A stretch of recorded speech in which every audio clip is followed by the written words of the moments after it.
Wiring, papalitan na rin para natin bearing na to. Napingas eh. Ayan oh. Napingas. Papalitan na rin natin to. Paluin natin dito sa likod para lumabas yung bearing dito. Wag lang sana maiwan tong pinaka-corona nya. Sa gilid. Wag lang sana maiwan to.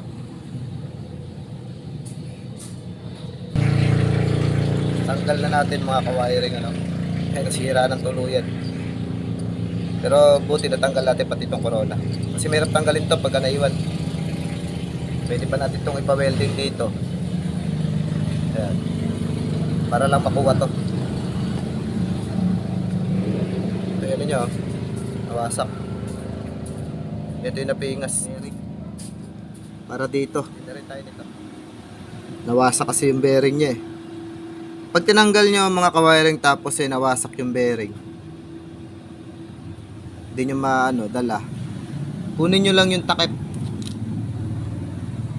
Ayan, diba wasak na yung bearing, kunin nyo lang itong takip. May code kasi yan, ayan 6203 RS. Yun din ang bibilin nyo. Ayan. Yan din naman ibibigay sa inyo pag pinakita nyo yan.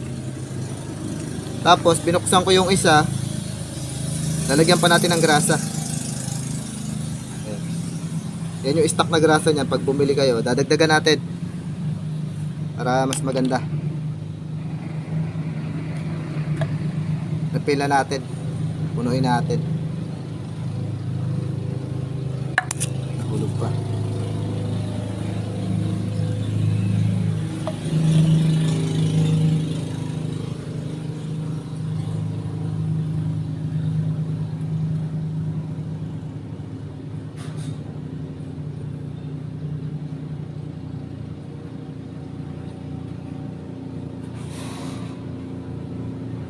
Yan.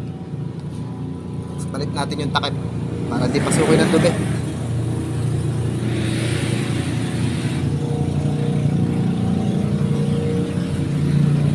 Ayos.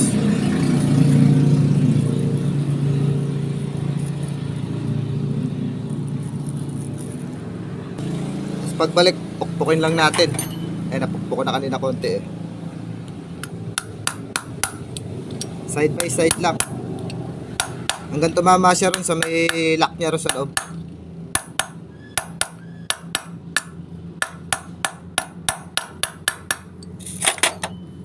Yan. Ayos, quality.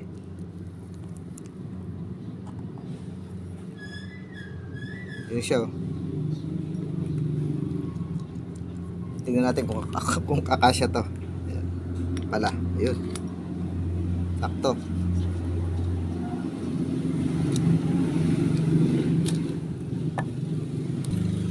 Balik na natin tong sprocket. Lagyan natin ng konting grasa tong sa tornilyuhan niya.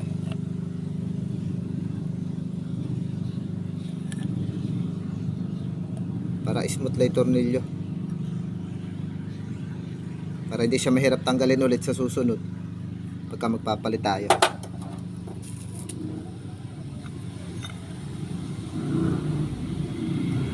Gamit lang kayo ng Yabe TG 12.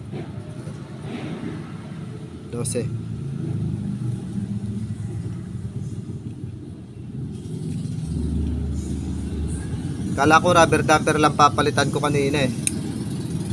Kasi yun lang talaga yung naging nito eh. Yun nga lang, pag talaga binuksan mo na, doon lalabas ang mga sakit. Doon mo makikita. Palitin na rin pala yung bearing nya. Mararamdaman nyo naman yan mga kawiring pagka palitin yung bearing.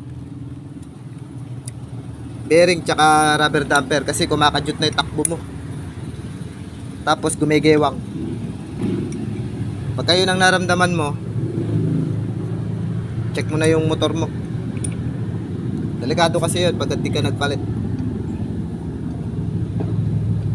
Lalo pag mabilis ang takbo mo, pwede ka mag-semplang doon. Kapit muna natin to.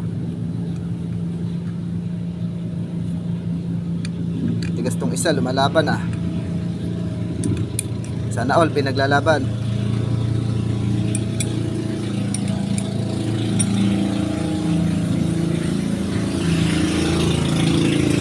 Pag higpit, bahala na kayo kung anong diskarte nyo.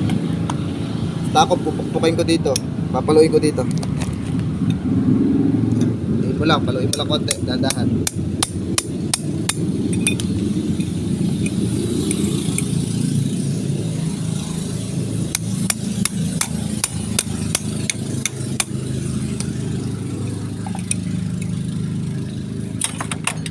Yung iba nilalagyan na lang dito. Kaya para humaba, parang extension. Yan. Tsaka nila pipihitin. Ako pupukpukin ko na lang.